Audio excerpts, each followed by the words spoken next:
Bud Light, son. That's still a thing.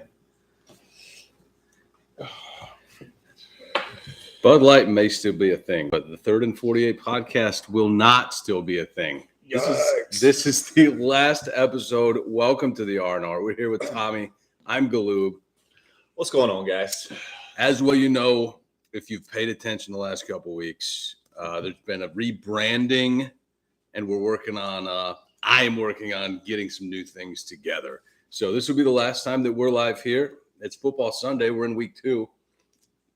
I don't know. What do you want to tell goodbye to everyone first? Because Tommy's going to be leaving. I'll still be producing content with a variety of guests. We'll be focused on a lot of different things. Yeah. You're going to be rocking a gambling pod, a fantasy pod, dropping some shorts, doing your own thing? It'll really be based around shorts. The live is fun, but I don't think it's conducive to growth. So we'll just cite. Can you pull that down a little bit? The top, yeah, right. That's good. Yep. I'll just cite creative differences for the way we're going and the way I want to take this thing. So it'll be me with a bunch of other people. Maybe Tommy will fill in down the road. But anyway, we've got week 2. There's a lot of things going on. Before I get to what I think your last impression will be of the entire season, because I want to get like where your head's at, since I'm not going to get it here on out on camera. Mm-hmm. And then I'll kind of track that and make fun of you as we go. Mm-hmm. Is it not time to panic yet?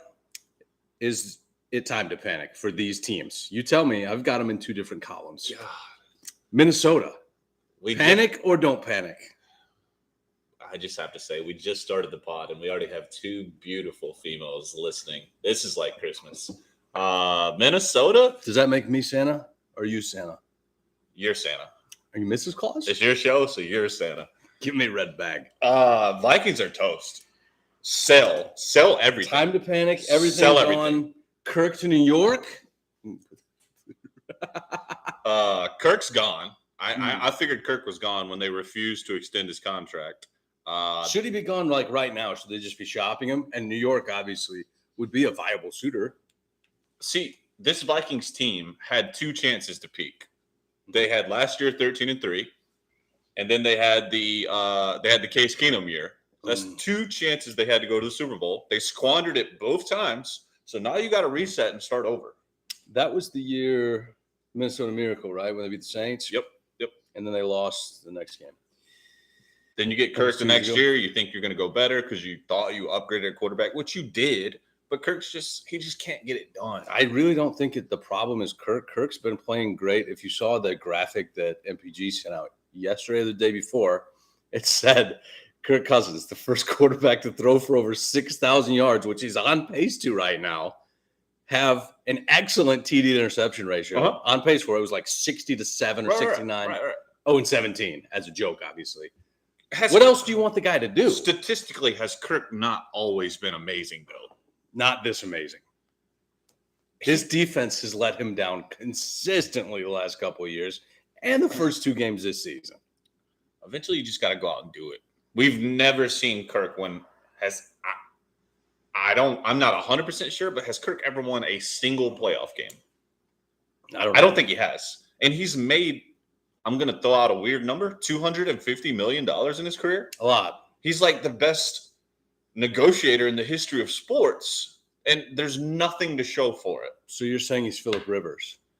I'm saying like you always come at me because I said, yeah, we're rid of Derek and we got Jimmy, and you're like, Derek's Jimmy, Jimmy's Derek. Mm-hmm. Is Derek a better quarterback? Is he more athletic? Does he have more arm talent? Probably, but we played that game for 9 years and it got us nothing. So how many years are you going to play the Kirk game and get nothing? Eventually, your fans are just going to sour, and they're going to say, all right, I want to see something else. You have got to give him a defense. You've got to. It's so hard to put together a quality defense in today's NFL with the price that things cost, with the price that certain positions cost. A cornerback's making $20-25 million. Defensive lineman's making $25-30 million. Safeties are making $10+ million. How many, I'm going to say, elite defenses are there in the NFL right now? You got the Niners. So I 100% understand where you're coming from. And there's probably 5 or less. Right. Elite. Elite. Kirk just needs Minnesota to be middle of the road. They're consistently 30, 31, 32 is the issue. You don't need an elite defense. You need odd defense. You need something. I think sometimes you just got to go out and do it. And I know that sounds like you're putting it all on you, but like sometimes you got to be Jordan. Sometimes you got to be Kobe and you got to put the cape on. Which I understand. That's fine. Because I feel like, and everybody's going to be like, oh, yeah, that's Patrick Mahomes. You could give Patrick Mahomes a high school defense. And he's going to get you. I don't know. He's going to go 11. I mean, the best example would be when the Indianapolis Colts had maybe the worst roster in the NFL 3 years in a row, and they went 11-5, 11-5, 11-5. And got knocked out of the playoffs, yeah.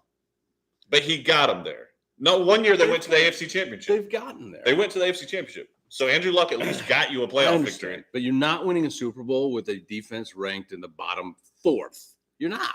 I don't care who you are. The Vikings were just in a lose-lose situation. If they're really good, they get a terrible draft pick, and they got to pay Kirk Cousins again. And I knew they never wanted to give him a contract, period, because if you look at the history of his deals in Minnesota, he came there on the 3-year fully guaranteed deal, the first guaranteed deal in history, Washington gave him, which was ridiculous. That Kirk Cousins was the first player ever to get a fully guaranteed deal. Then he gets a 2-year deal. Then he gets a 1-year deal. Teams that want a quarterback long-term, what are they getting these days? Probably 5. They're getting 5. Yeah. If they really love the quarterback, i.e. Josh Allen, Patrick Mahomes, they're getting 6. Mm-hmm. Patrick Mahomes got 10. That's not real. But if you love a guy, you're going to give him 5 to 6. They were giving Kirk Cousins 1 and 2. So you knew it wasn't going to last. I feel like it's justified, though, for the last couple. With how good he's been, with how bad the defense has been. And, you know, we are subjected to more Minnesota Vikings talk and chatter than I would even care to be. Yeah. So I'm involved, and I think most Vikings fans are on the same page. I don't think they hate Kirk. I think they hate the situation.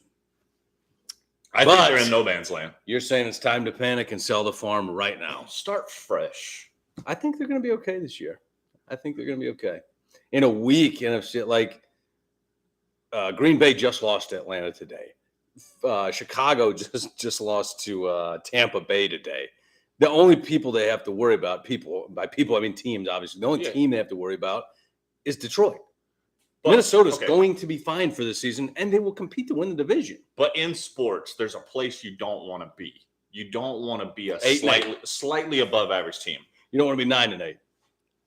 Let's just say Vikings are in an 0-2 hole right now. Mm-hmm. Statistically, 0-2 hole, you miss the playoffs. It's like 80% of the time you miss the playoffs. That's probably with the 16-game year. Okay. So, I mean, it probably goes up a little bit with 17. So, let's just say they sneak into the playoffs. Sure. You're going to run into the Eagles. You're going to run into the Niners. You're going to run into the Cowboys. And you're going to get embarrassed. We're getting there, and I don't think you will. What?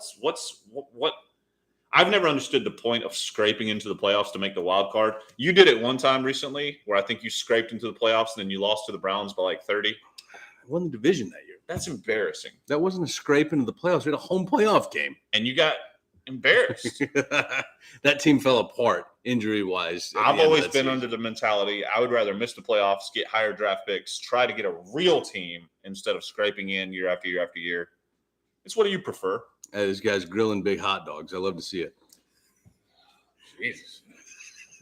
Hopefully they're like the ones at the golf course that take up the entire bun. We're both in our 30s. Some of us are closer to 40 than 30. Anyway, I think my point is that I think for this season, Minnesota's going to be Minnesota's going to be fine. We don't want to talk about the Vikings that long. But getting to my next point is a time to panic in Chicago, where you're a young team and you're 0-2 and you look really bad doing it. Tell me what you heard about Chicago this offseason. What did you hear? Justin Fields is making big steps. The offense as a whole, dark horse MVP candidate. The offense as a whole is going to look crisp, clean, and Fields is going to showcase his athleticism and his arm. Neither of those things have been true this year. The defense is dog water. The defense is what is supposed to mesh this team together, and it just hasn't. The whole team in Chicago encapsulates mediocrity.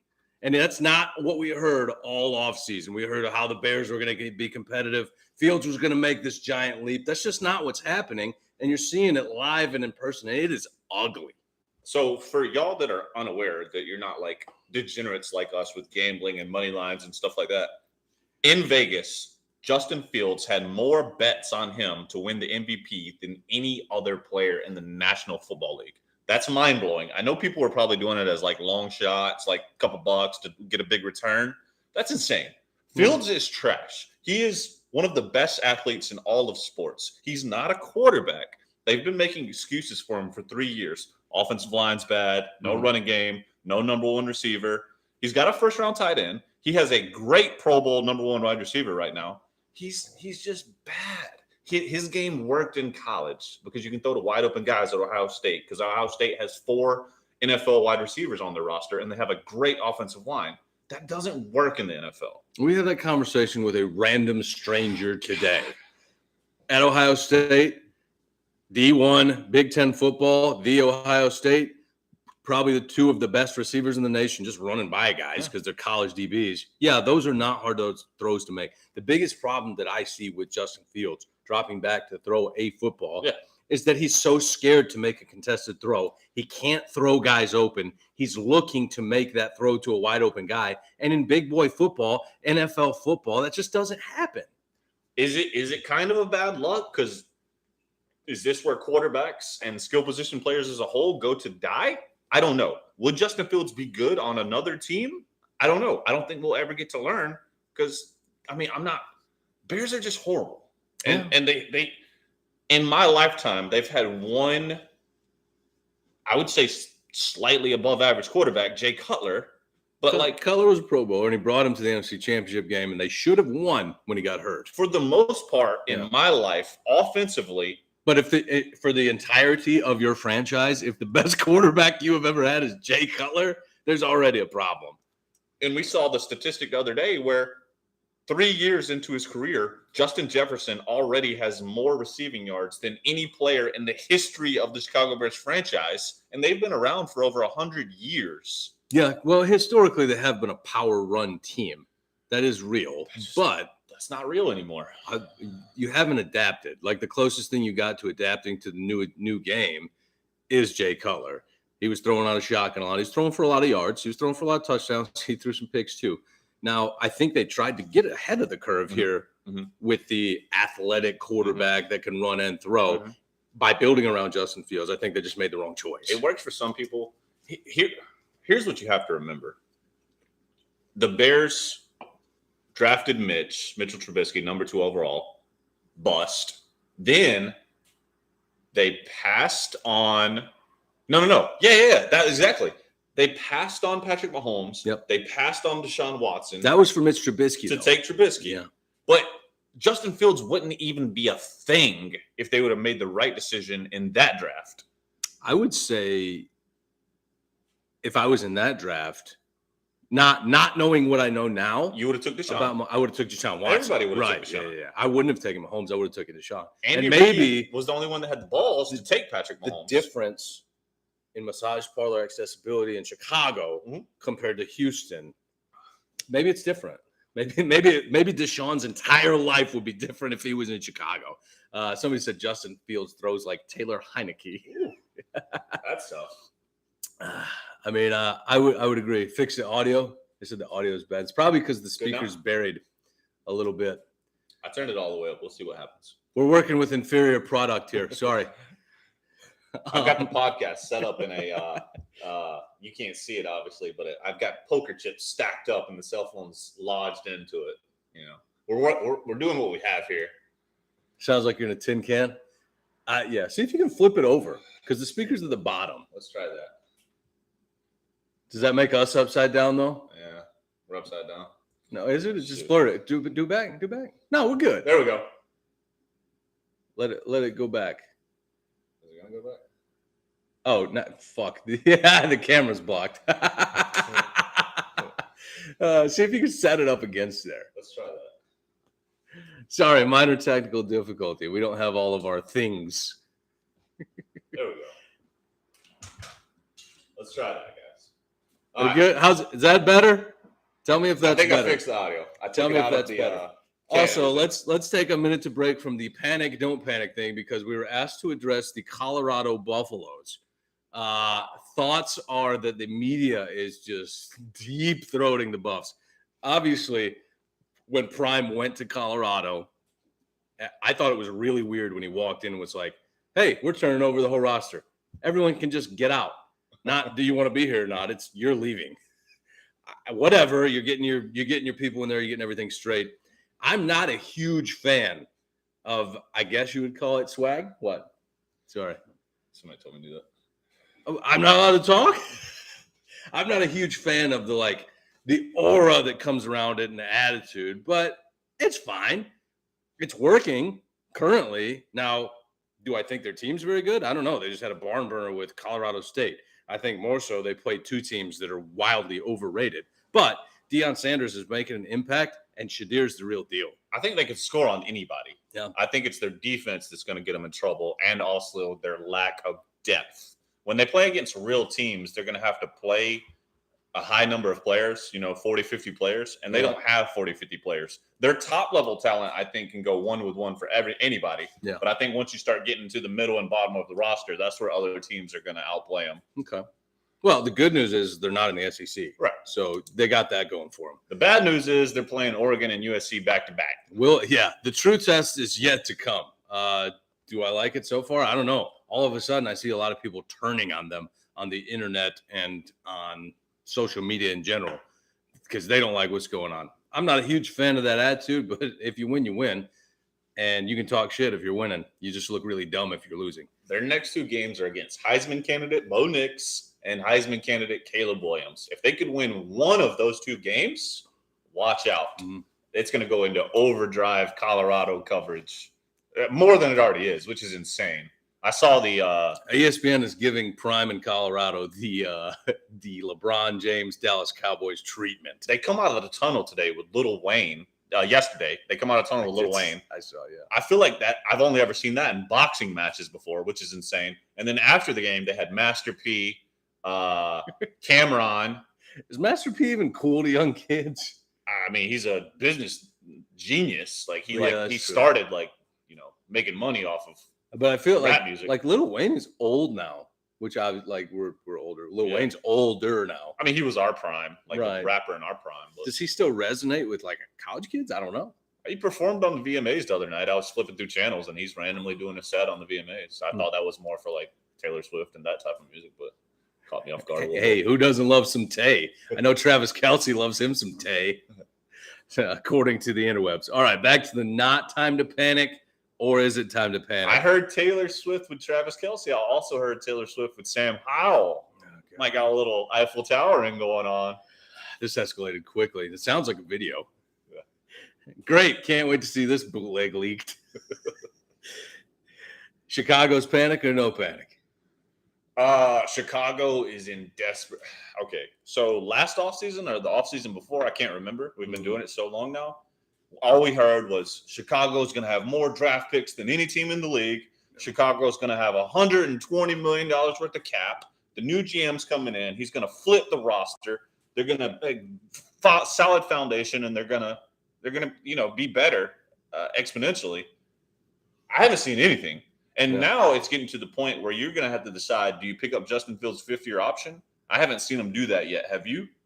No. So if you decline this fifth-year option, you're either going to give him one of those one-year deals or you're going to franchise tag him and then franchise tag him again, the Kirk Cousins model, which obviously never works. But I feel like if you treat a young Justin Fields that way, you're going to crush his confidence. He's going to know he's not your long-term plan, and that's going to kill him.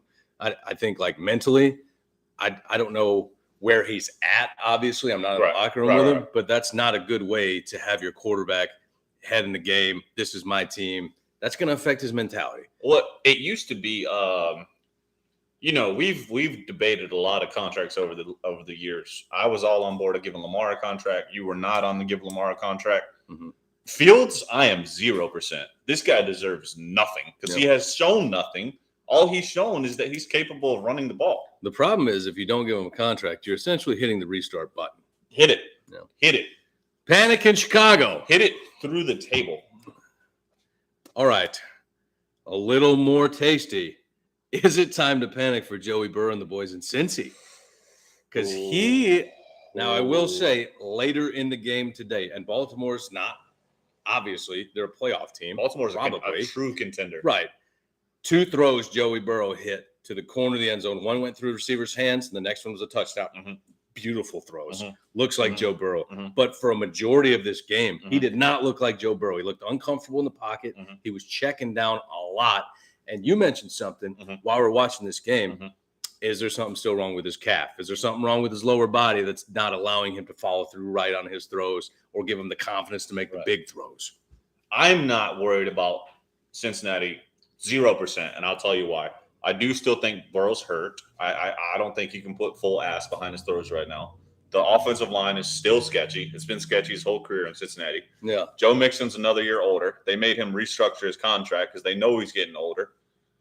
Probably going to lose Higgins, if we're being honest. That's just going to leave him with Chase. Chase is going to get one of those Tyreek Hill ridiculous $30 million a year offers, which the team's going to be even worse. We've said that. You can't sign both, and Higgins would be the one to let go. A lot of things that you're not talking about, that defense has gotten older. They lost their Pro Bowl safety, Jesse Bates. I think I saw him playing with the Falcons today. So I think he was one of the captains of the defense. Like, this isn't the same team that went to the Super Bowl. That have been perennial Super Bowl contenders since Joe Burrow's inception. They got to find their new identity. Burrow's got to get his leg back underneath him, most importantly. Yeah. And I think after signing a deal like that, you're the highest paid player in the sport. It's a lot of pressure on you.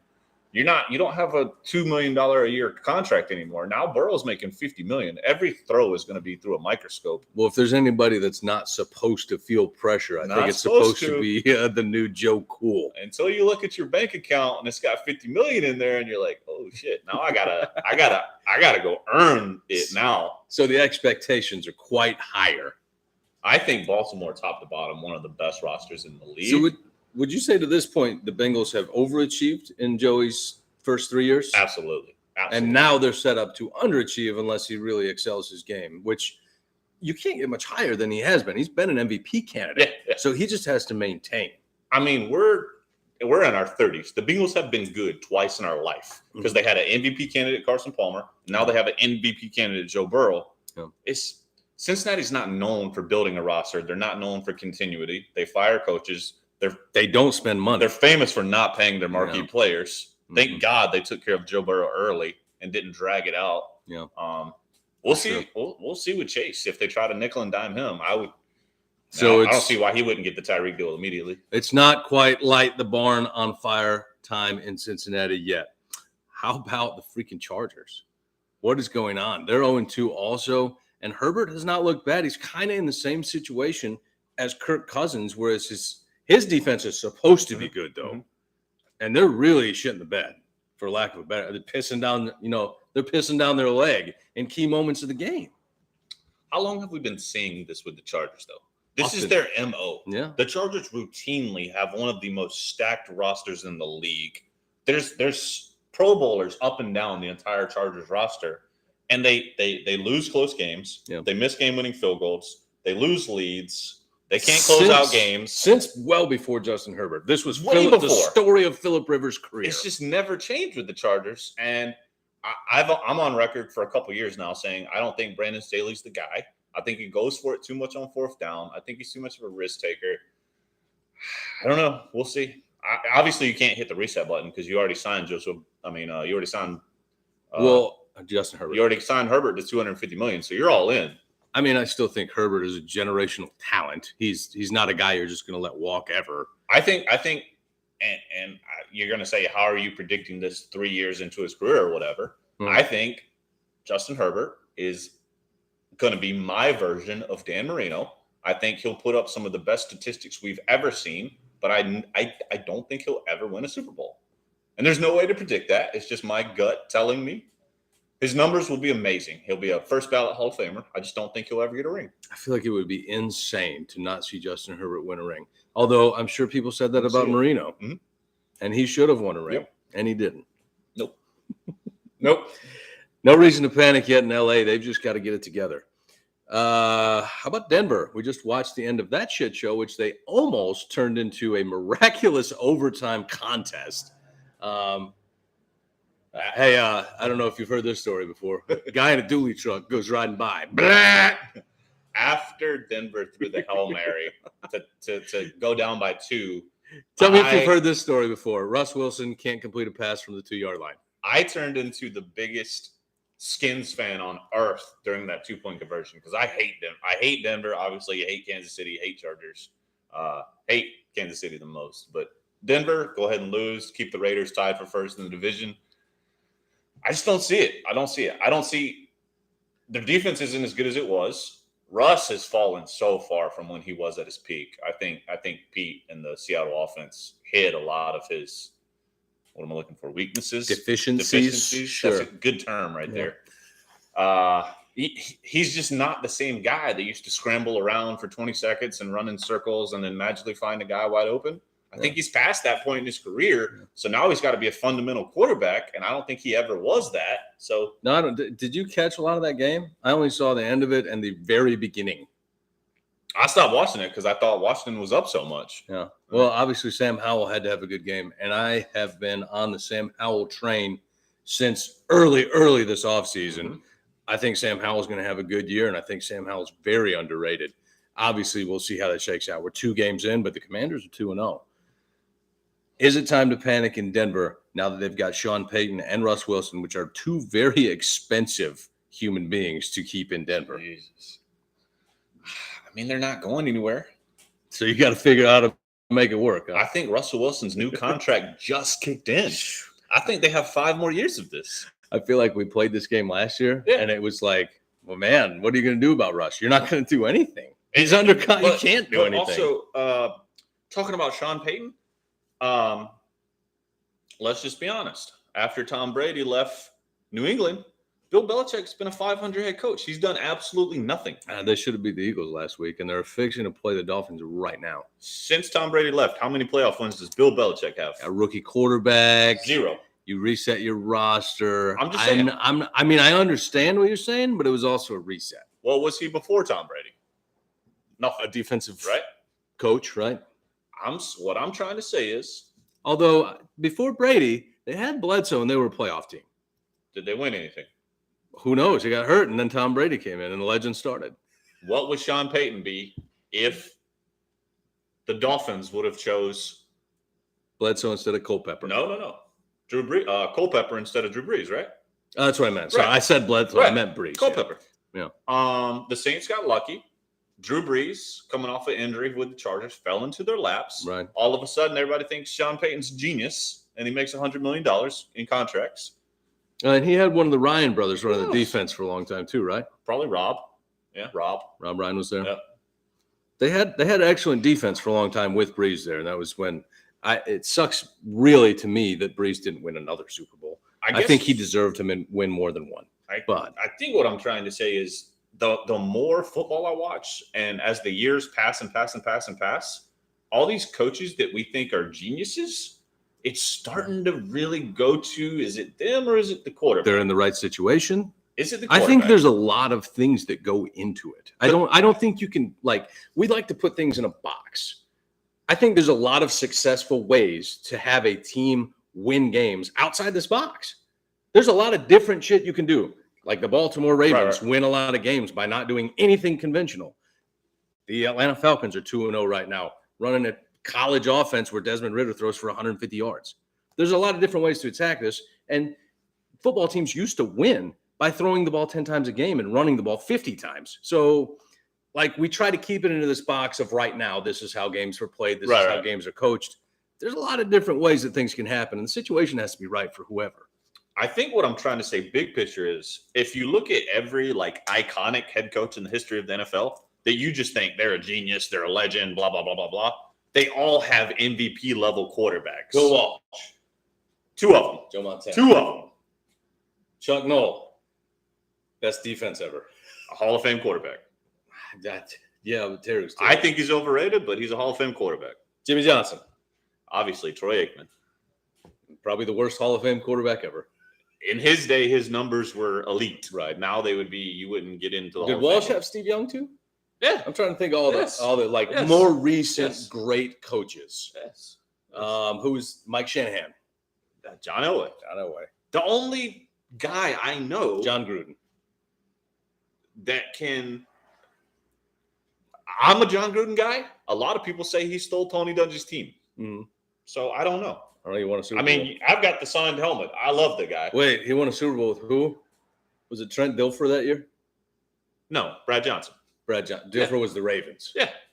Brad Johnson, Trent Dilfer. The only guy I know that can consistently put up great stats, great numbers without a Hall of Fame caliber quarterback is Cal Shanahan. Right. He does it every year. Is McVay on that level?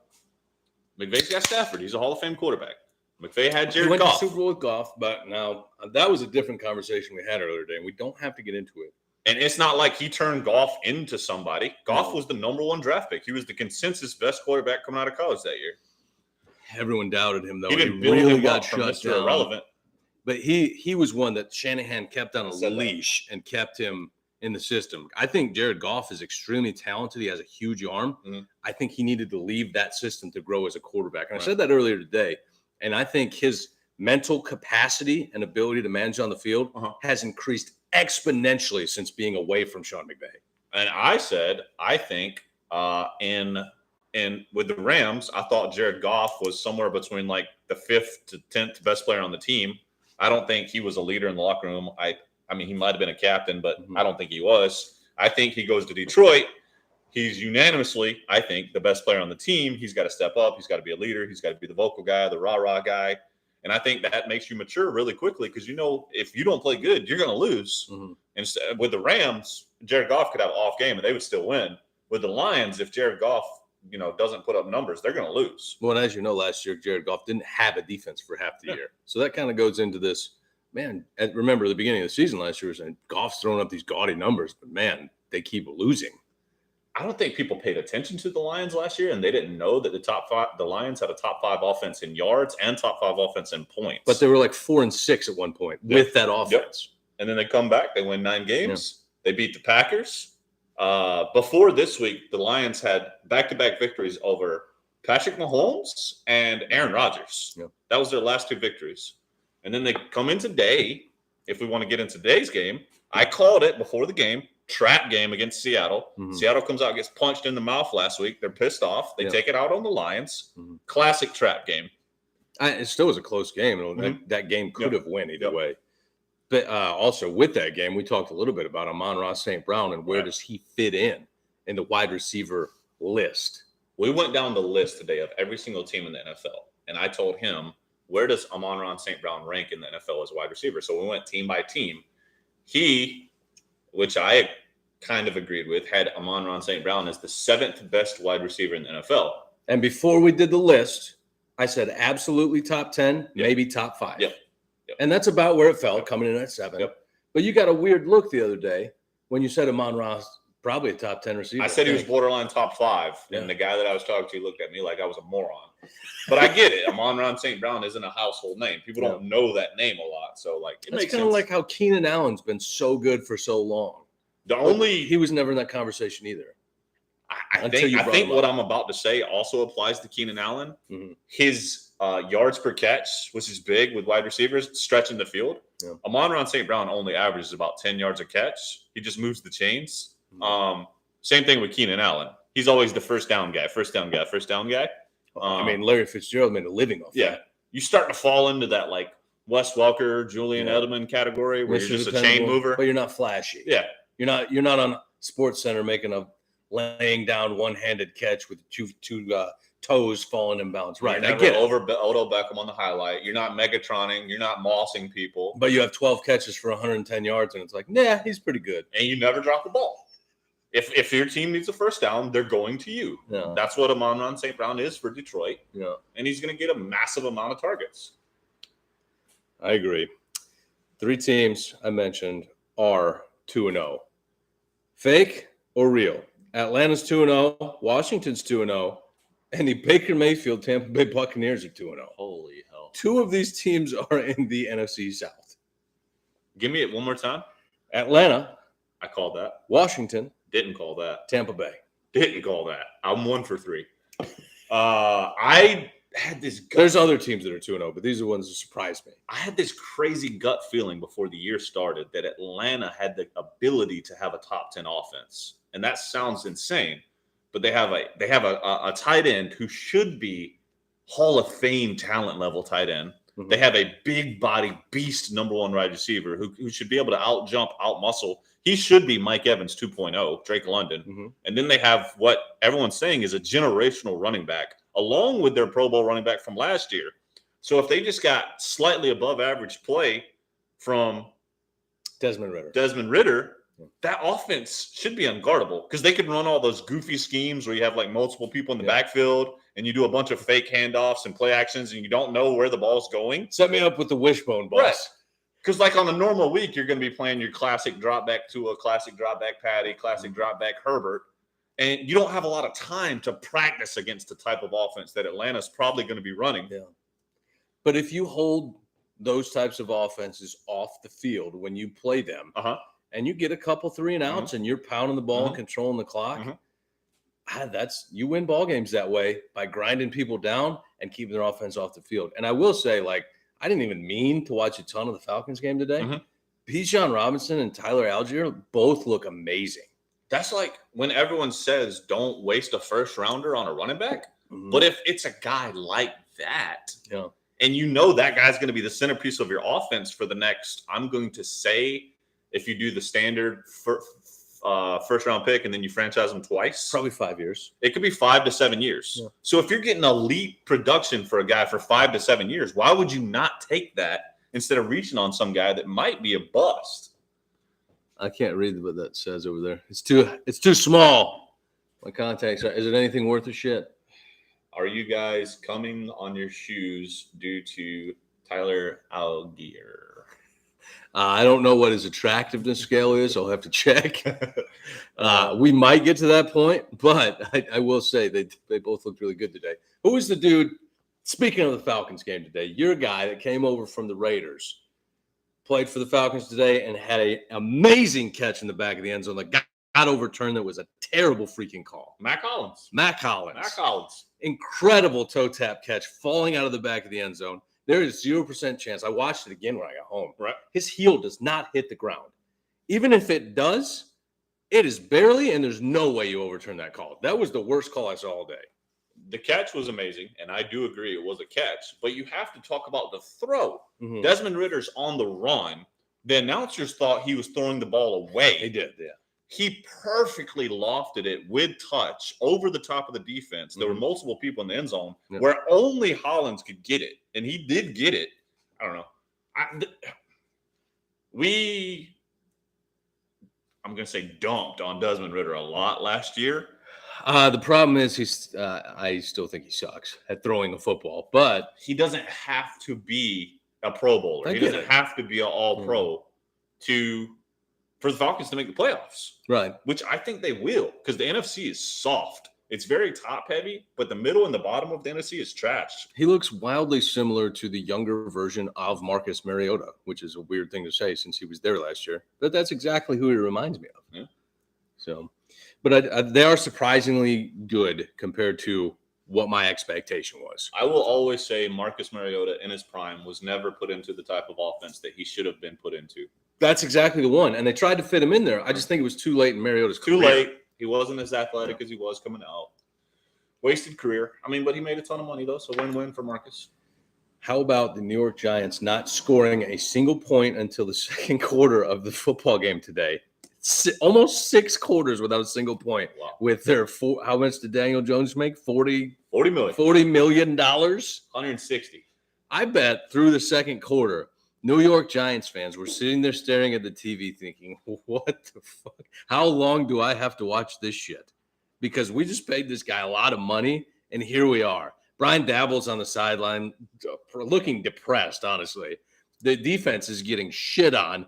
Now, they pull out a win today? Sure, great. You came back and beat Josh Dobbs and the Arizona Cardinals. Hopefully that springboards you into, hey, it's time to play football. And I will take this back to not playing preseason games. Right. I think it's a real problem. You need 4? No, but you don't need to not play because you are not ready week 1. There were so many guys that just you could tell they were not ready to play football. They weren't ready to hit week 1. And I think it's an issue. Do you think those weird joint practices during training camp help?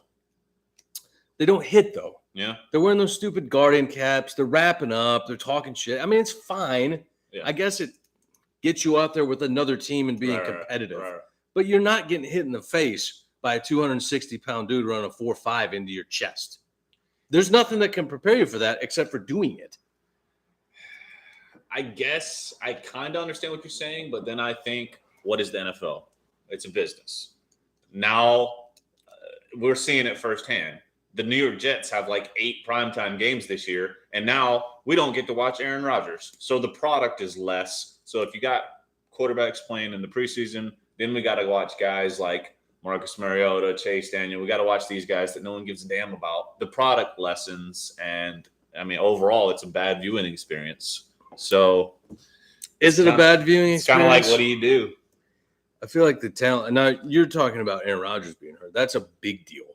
The difference between Aaron Rodgers and Zach Wilson is obviously substantial.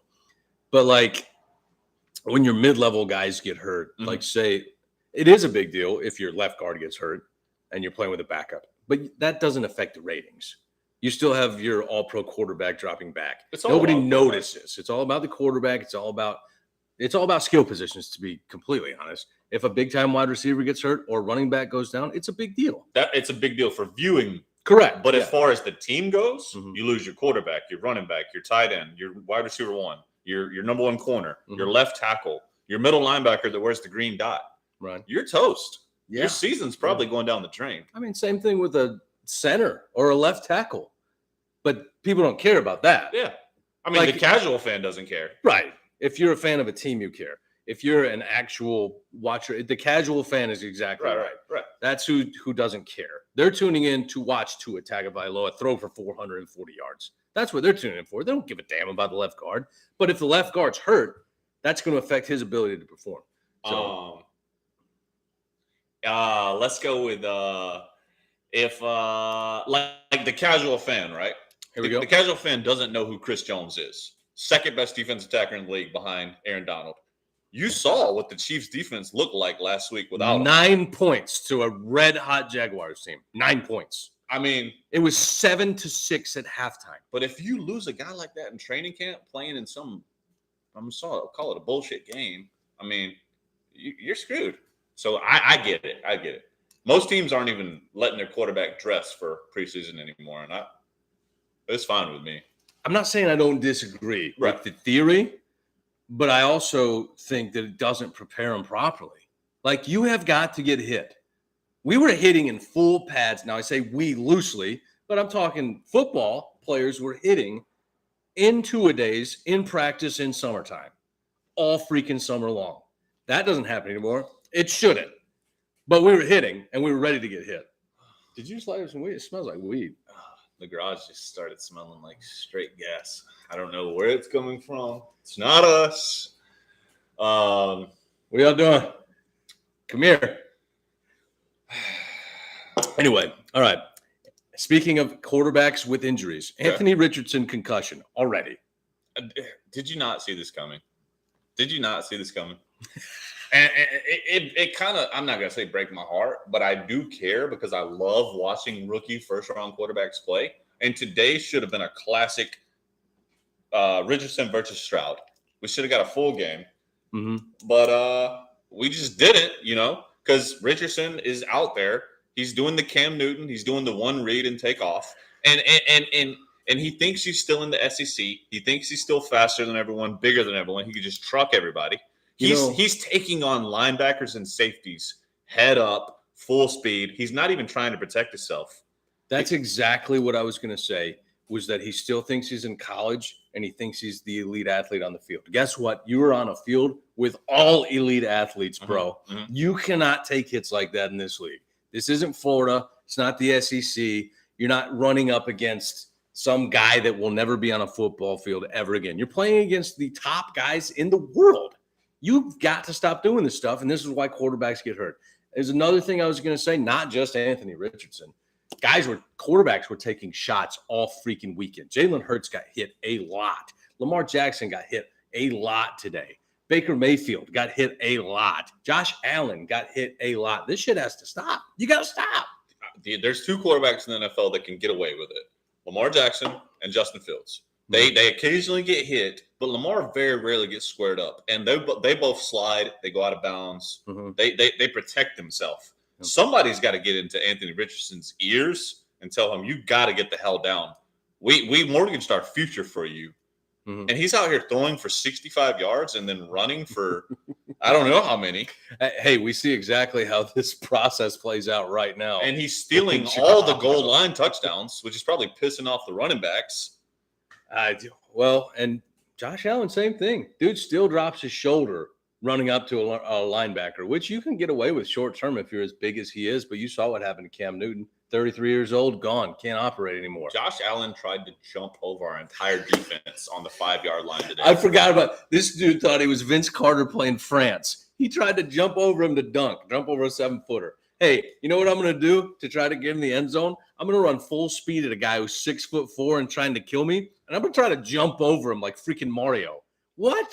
What are you doing? I was hoping one of our guys were going to grab him in there and choke slam him. I don't care if they got kicked out of the game, unsportsmanlike penalty. Eventually, you got to send a message. What? That's a stupid thing to do. What are you doing? Especially when you're – I don't know how much they were up at the time. They ended up beating us by 4 touchdowns. Why are you still even out there? Like, I don't want to get on the rampage.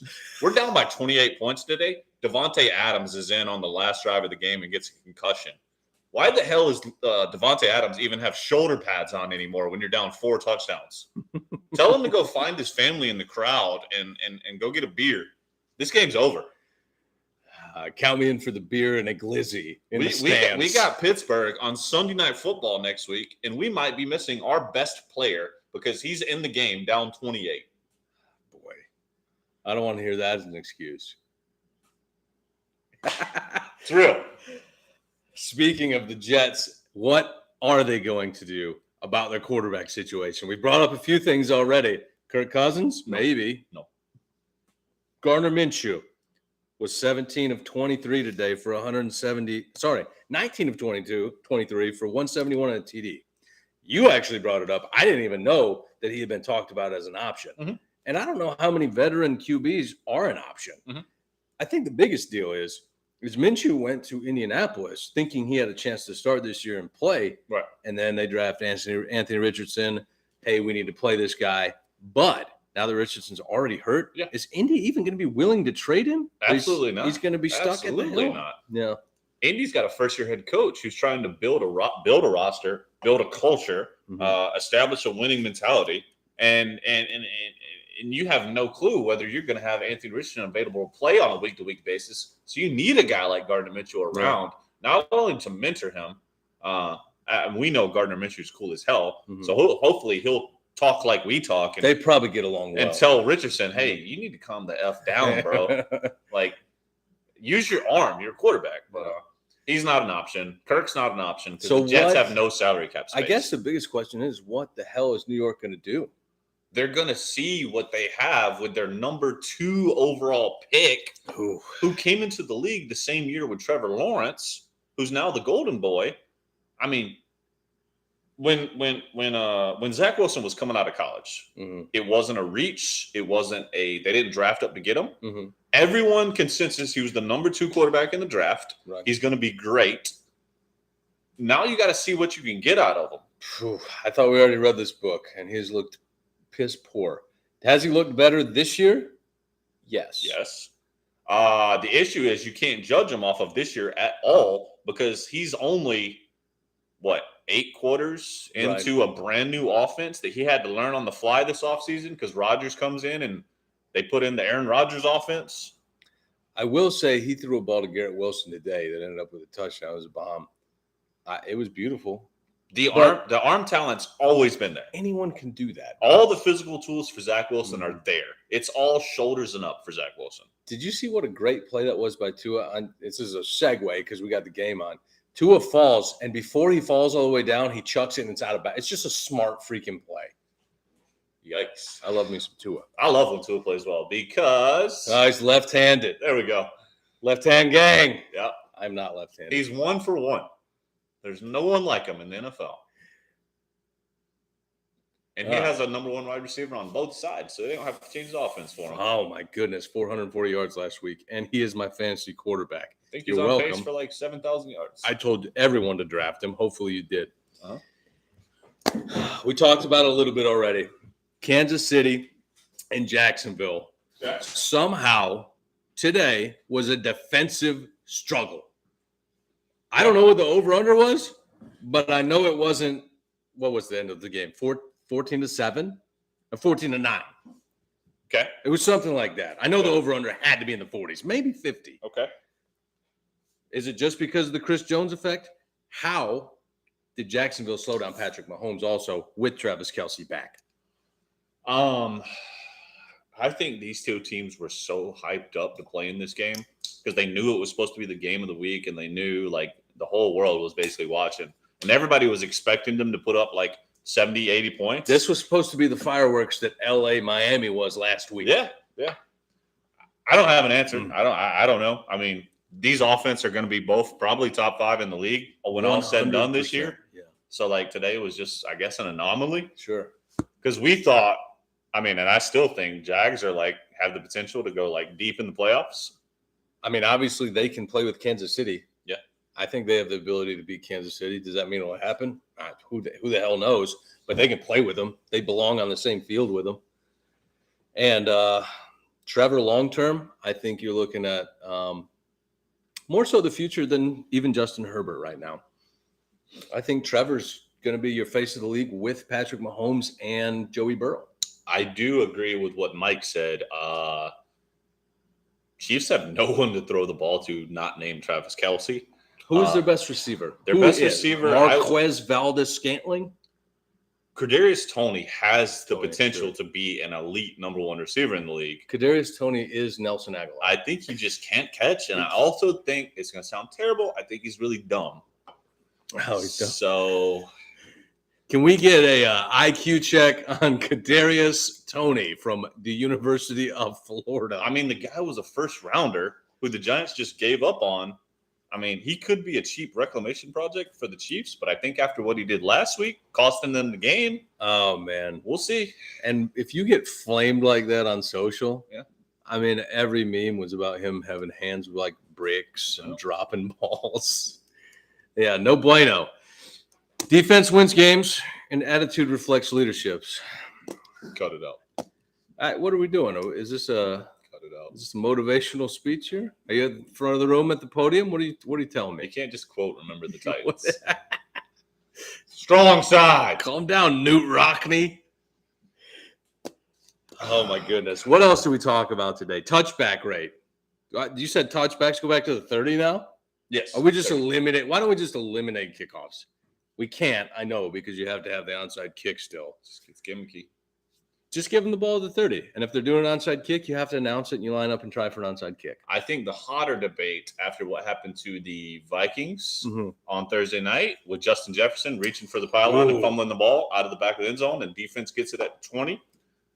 How would you change that if you were Roger Goodell? I feel like, before I answer the question, I feel like this happens like once a freaking year, where somebody fumbles out of the end zone in a huge spot trying to stretch for the TD. You can't eliminate that. Like, everyone's going to try to put the ball on the pylon. If you fumble out of bounds, why is it automatically a turnover? There's no guarantee of who would have picked up that fumble. The fumble went out of bounds. If fumble goes out of bounds anywhere else, that's where you get the ball. I don't know what the answer is, but it can't be a turnover to the other team on the 20 because you're about to score a touchdown. It's the stupidest shit I've ever seen. My suggestion was the offense keeps possession of the ball, and if they fumble at the goal line, they get the ball at the 5. So that way the defense gets a free, in my mind, 5 yards. So it helps the defense, but they don't get the ball back. Here's offense the doesn't issue. lose possession. Offense losing possession is stupid. You run into – yes, I agree. It's stupid, but I don't know the good solution because, okay, where was the first down marker? What down was it when we reset the ball? What happens if the first down was at the goal line and they had like a half yard? Are you giving them a first down 2 and then backing them up? Or what's the deal? There's a lot more that'll go into changing the rule, but I think everyone that watches the game of football agrees This rule has to change. There has to be something done. I think the defense would be okay with it because if a guy fumbles, he's normally going to be at like the half-yard line or something like that. Mm-hmm. If you push him back to the 5, then it's 3rd and 5 or 4th and 5. The offense is usually going to pass, and you would prefer them to pass instead of run because running is just like, well, I'm going to guess like 90% or something like that. At least in passing, it's like 50-50. You got a chance to stop them. Yeah. I would even be fine with putting offense back on the 10. But I don't think it should be a turnover and back to the 20. It's stupid. From the 10, statistically, the offense is not going to score a touchdown. Okay. Well, then if you're a proponent of they shouldn't get rewarded for fumbling out of bounns, fine. You've penalized them. You put them back at the 10. It's really hard to score from there. Yeah. At least you're not losing the ball. You're going to either kick a field goal or you're going to try to score, then kick a field goal. I don't know. You're going to turn the ball over, whatever. Yeah. I don't know. There's got to be some type of answer, though, because if this isn't an outrage, which I'm sure it is on X, formerly known as Twitter, everyone should be watching it. Everyone should be tracking it, and something's got to change. Dan Patrick said it would only change if it happened during a Super Bowl with 100 million people watching. I hope it does then, which would be the most depressing thing ever in a Super Bowl. Oh, boy. It probably cost somebody a ring, honestly. And that'll be talked about for years and years and years. Yep. Here's a scenario for you, unrelated to either of those controversies. Okay. What if the Houston Texans get the number 1 pick again? What happens?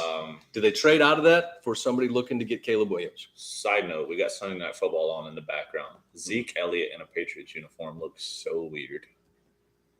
Wow. I didn't realize that. I just saw that for the first time. I didn't see it any last week.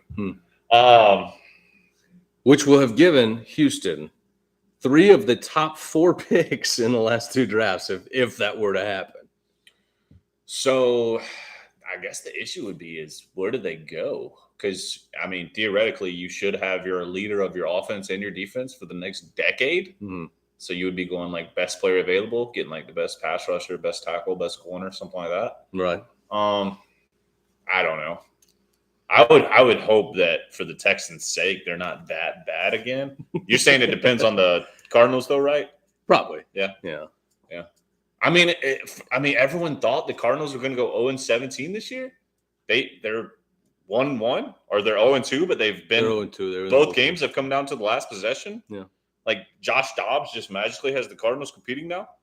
Well, I mean, I think it's the team too. Yeah. It's also probably pretty easy to play when you have no expectations and no pressure.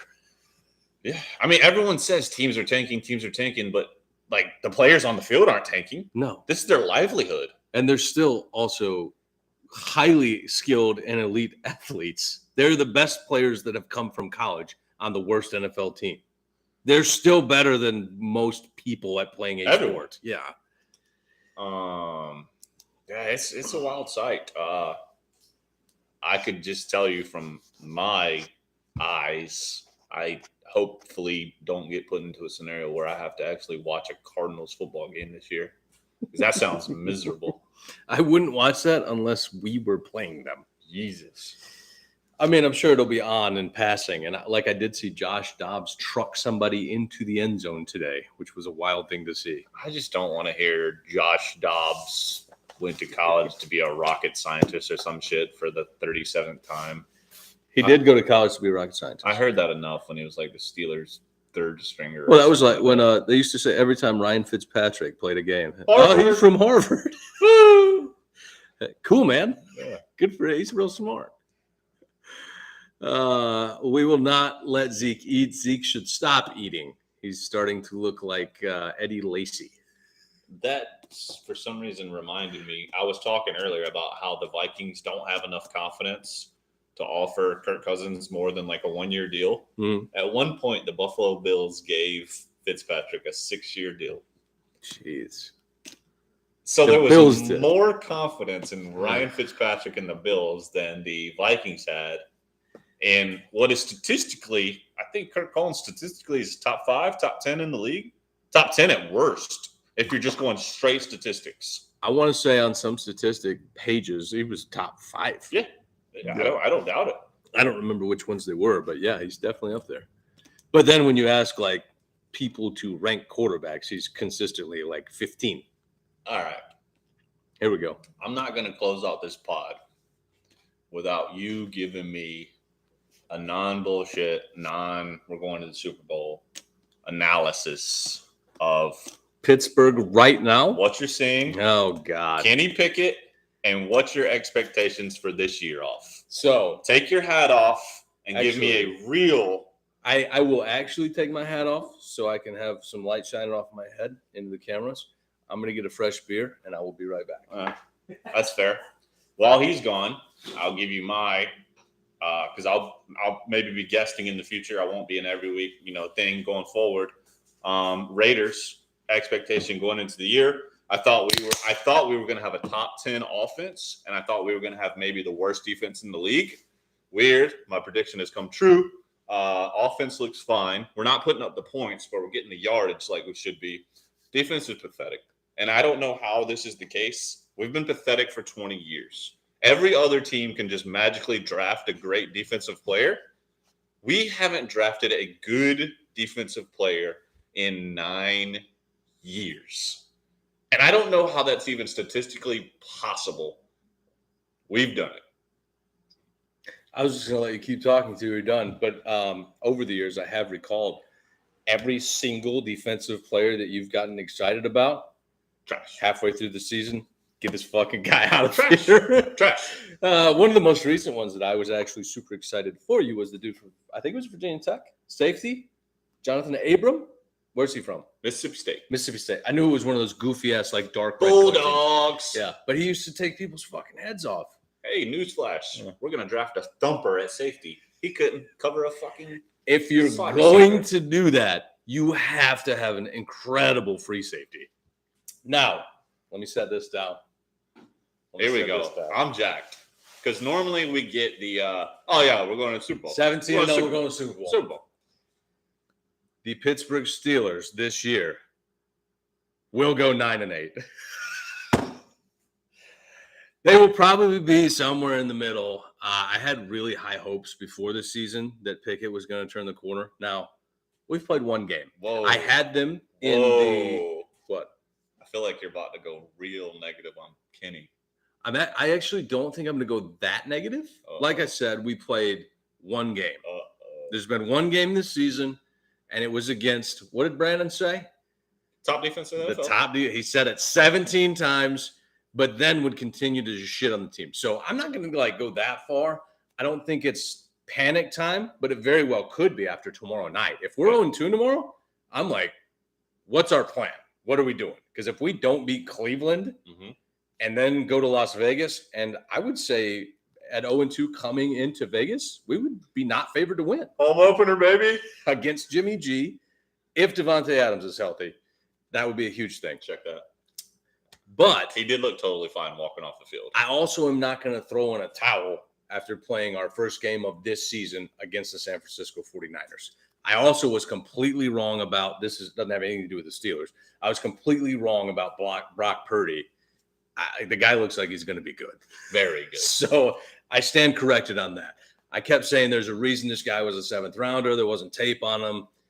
I don't know. I just don't see a lot happening this year. I was 100% wrong. And that's fine. I can eat crow when I'm supposed to eat crow. Steelers-wise, let's see what happens tomorrow. The first game, I was wildly unimpressed with both sides of the ball. The offensive line looks like a sieve. Kenny Pickett is off on throws. He's not seeing guys. George Pickens is frustrated. And you know what? Maybe they needed that. Maybe they needed to get kicked in the teeth for the first game of the season. Maybe that's what needed to happen. They're going to come out focused, laser focused tomorrow against Massage Boy and the gang. I don't know. I would say give it some time, but week 1 was very depressing, very disappointing. I'm going to throw out a couple bullet points. Cam Hayward, I think we can put a bow on Cam Hayward's career. Done. I think he's done. I'm going to put my fan gear back on. For the insane talent that he is, he might be the best pass rusher in the league.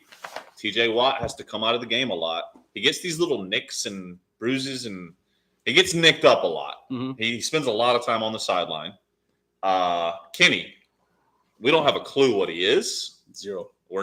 I'm not liking what I'm seeing so far. You're about to have to make a contract decision in the very near future on Najee. If you turn that down, that's a wasted first-round pick. The running game also, I didn't mention that, but the running game looked really bad week 1. Again, against the 49ers with Nick Bosa. The one thing that we do know for a certain, and it's been going on since Ben was the quarterback, we, and I think all Steelers fans on earth, hate your offensive coordinator. But for some reason, the team is very loyal to him. I don't know if he's Tomlin's guy. It's not good. Who, Matt Canada? Yeah. Oh, he's got to be gone. The problem is, if you fire him, Kenny goes into a new system. Exactly. Immediately. That's the biggest issue I would have with firing Canada at this point. Would be that, okay, Kenny, like, this is your, like, turn it around year, figure it out year. Mm-hmm. Also, here's a new playbook, bro. Figure it out. So I don't love that. As much as I hate Matt Canada, that's got to be an off-season thing. That can't be during this season. As much as everyone likes to, like, again, I'll say the same thing I always say. Fans are stupid. Mm. Fans are knee-jerk reaction people, can't see the long term. Damn, I forgot I had this clipped on here. So sorry on Facebook. You probably couldn't hear me real well. Anyway, I think you'll see a lot of that banter all season, like fire Tomlin, fire Canada. Stop. Don't do that shit midseason. Finish out the season. If there needs to be a change, you do it in the offseason. So we'll see what happens tomorrow. Obviously, I'm excited to watch my boys. I'll be up all night, probably slamming a few brews, watching the game. I will hopefully have some fantasy content and bets out for this week. That is my goal. Neither here nor there. So that's my assessment of the Steelers right now. State of affairs in Galoob land for the Steelers. So we have another boy. His name is Keen.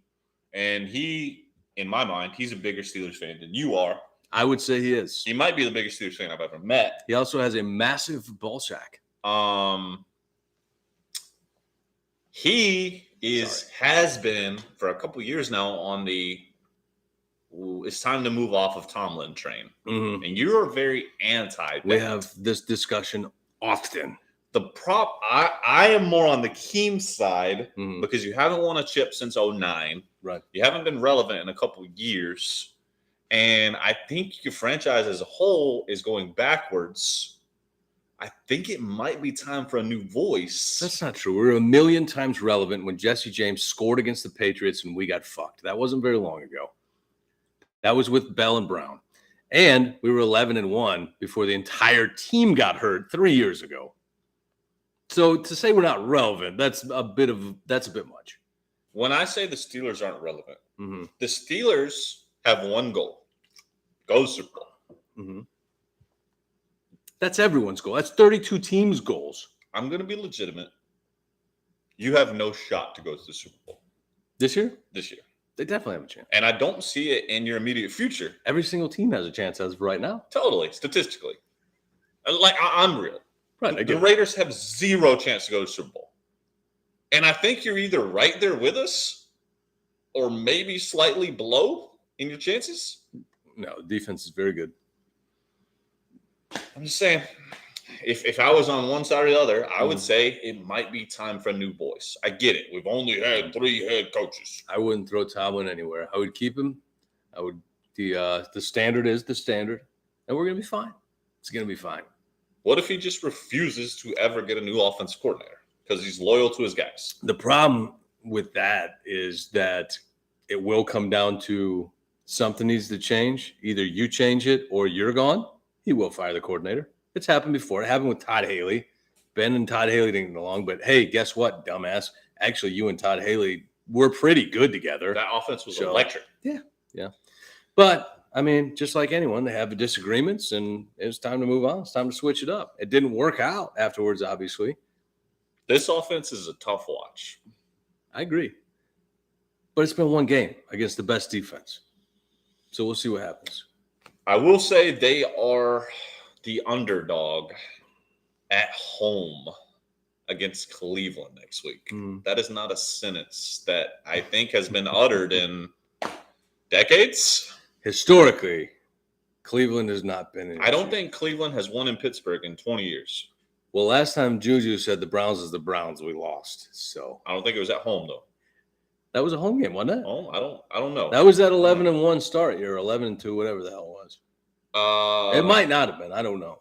Off topic, crazy stat I heard today. Mm. The last 2 times the Seahawks and Lions have played, the last 3 times maybe, all 3 games have been somewhere between 75 to 80 points scored. The over-under today was like 40. Anybody that punched the over today, good for you. Good for you. Count me in for the betting. Yep. I actually didn't win shit this weekend. I lost on everything this weekend. It wasn't good. What's that last one over there? I can't read it. They beat us at home in the playoffs. Is that when you were down like 30-0 in the first half? Oh, it's Michael. That was when Pouncey snapped the ball over Ben's head to start the game. Worst way to start a playoff game. It was all downhill from there. Anyway, I remember that game, bro. We were at Carolina. I don't like to laugh when things. No, I was home. I was in bed. I was at Carolina. You were. I was in home. You don't like to laugh when things are gonna make your friends depressed, but that game was like they're down 7-0, they're down 14-0, they're down 21-0, they're down 35-0. What is happening right now? Has this ever happened to Ben Roethlisberger? It was like me in the Super Bowl against the Buccaneers, though. 1 interception, 2 interceptions, 3 interceptions, 4 interceptions, 5 interceptions. That was one of those days where I turned my phone off. You have to. Yeah. Nobody's texted me today and said the Raiders lost by 28. I was totally expecting somebody to make fun. Because last week I put on my social media, new sheriff in town, baby. You know what? We're all a little older now. I am excited for Jimmy G, though. I mean, I'm done with Derek. That train has sailed. I'm excited to watch Derek Carr go 2-0 tomorrow evening. Sure. It's not him. They play Carolina. Yeah. 2-0, baby. Great. NFC's weak. They got a chance to make a playoff run. Who got drug? Raiders. The Gamecocks against the Georgia Bulldogs. Game. Remember when you were up 2 possessions to Georgia and didn't score again for the rest of the game? Final thoughts from Tom. Leave the people with what they want. I appreciate everybody watching tonight. We got a ton of interaction tonight, comments, views, 3,000 likes. We appreciate everyone. Galoob's going to be taking over the show going forward. It's going to be called the Brews with the Galoobs podcast. Brews with Galoob. He said he's going to be focusing primarily on shorts.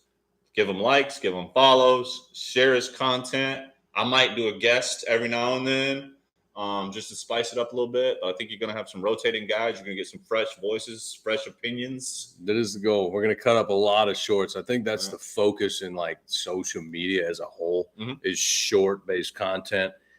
Once you get to a point where you have a large following, you can do a long radio show or you know, podcast or internet show.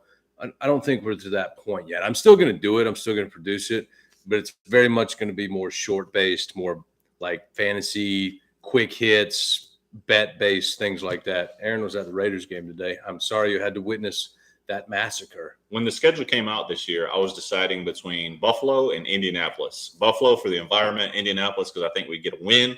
Thank God I didn't go today because I would have put myself through a table today having to watch that. That was classic Raiders embarrassment. The problem, like they would have been accepting of that. You would have been excited. They would have been excited. Table would have been broken. Everything would have been washed away. You would have done some whiskey shots with some big fellas from up there. The problem is we were at a bar and I knew. I looked at him. I said, all right, we're down 3 possessions. Let's roll.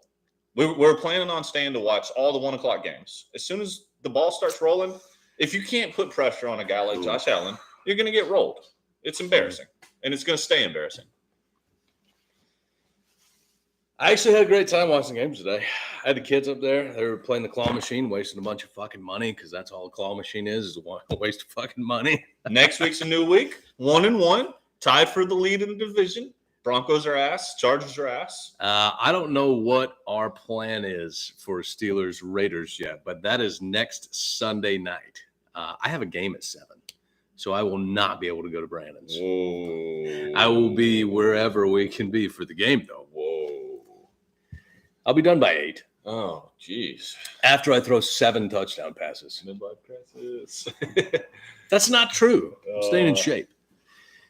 Anyway, hey, thanks for joining us, guys. Again, if you were paying attention, the name has changed. We've rebranded. It's Brews with Galoob. It'll be mostly me. Tommy will be guest starring some spots. Again, I already explained what kind of stuff we'll be focused on. So really trying to look for some growth. So anything, likes, shares, comments, all that shit. Watch out for shorts. They'll be on YouTube. They'll be on, what the hell's the other thing? TikTok. Like, how do you forget what TikTok's called? Everyone knows what TikTok is. And I'll be uploading to Insta more. The Helmer was amazing, but I became the biggest Redskins fan on earth when they were going for the 2-point conversion. I was just going to sign off, but then we got this up here. What? God, Russ. You're late. We already hated on the Bears. We went on the Bears for 10 minutes. We talked about, you have to go back and watch it. We talked about it a lot. If you put the Steelers, the Raiders, and the Bears in a room, Steelers and Raiders are horrible. Bears are in the basement. They're down in the basement. Here's what happened. You came in today and you're fired. You can't fire me because I quit. No, you're fired. Shoot. See y'all next time. Appreciate it. Guys. Appreciate years of support. Signing off one final time. Can you please get the fuck out of the garage? I want to talk to my people. No, I actually live here. You get out. Leave all my things. See y'all. Oh. Why would you even be a Broncos fan in the first place? Who's a Broncos fan? That John Denver's full of shit. God, I don't know if my eyes are just getting old. I just cannot see over there. I thought the Rocky Mountains would be a little rockier than this. Hey, what are you guys doing? I don't know. I don't know what you're saying. Eric Decker? Oh, I get it. I 100% get it. What's Eric Decker? Eric Decker, the former wide receiver for the Broncos, who's married to Smoke Show, Jesse James Decker. I know, but what are we talking about? Tori was just telling me why she's a Denver Broncos fan. But that was that's why. That was 5-10 years ago. Eric Decker's a good-looking cat. LA makes sense. Yeah. That makes more sense than Eric Decker. I feel like looking at your profile picture, though, you didn't really watch Elway play. So that was a little. If I barely caught Elway, I don't think you caught Elway. Could be wrong, though. I watched a lot of Elway. Elway was solid. I caught old Elway getting the back-to-back Super Bowls. I didn't catch, obviously, prime Elway. I'm only 30. What does it say up there? What? Oh, no, that's nothing. I don't know. I'm new. I don't know what to do. Oh, Juju Smith-Schuster. The guy who they said they're waiting on his knee to explode. Hold on. I got to go on TikTok real quick. We'll get some lives, and then we'll explain to them what's going on with the TikToks. Legitimate. Oh, you still got homies It's a in here? legitimate question. Next question. What's up, y'all? The actual podcast is ended. So if you got questions, shoot now because we can actually pay attention instead of us talking. Mm-hmm. I have to be anti-Denver. I don't have a choice. As you can see, the whole garage is Raiders. I mean, other than Kansas City, I would say you're our biggest rival. As I say that, Kansas Sue hops in. Good to see you. Kansas? There's no one in the league that I dislike more as a player than Travis Kelce. It used to be Tyreek Hill, but he's gone now, so now I have to focus on Kelce. I don't like Patty either, but who cares? He's probably going to go down as the best quarterback ever, so you just got to deal with it. What do you got? Oh, you don't have to work tomorrow. No. I don't have to fucking hurry up and get out of here. Love that for us. That is a fact, technically. Kelce is attractive. I'll give you that.